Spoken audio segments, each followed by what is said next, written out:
Hi guys, meron tayong i-review today. Ito ay ang Atomic Card. Yan.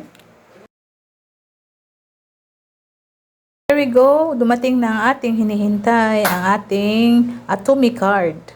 Ito na yung ating inaantay. So, tignan natin ang ating card.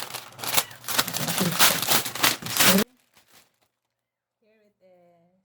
Yan.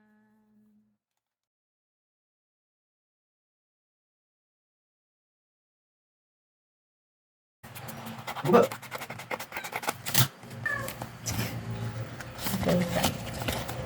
So, here we go.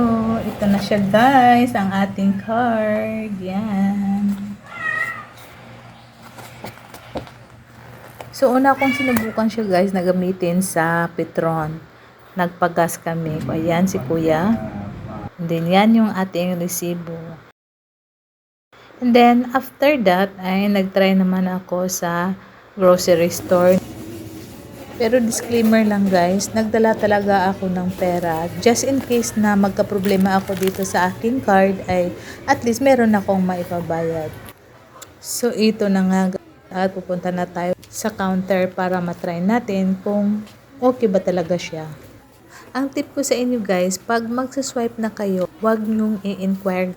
Diretso nyo lang na i-swipe and then kung ano yung amount or magkano yung amount, yun na yun.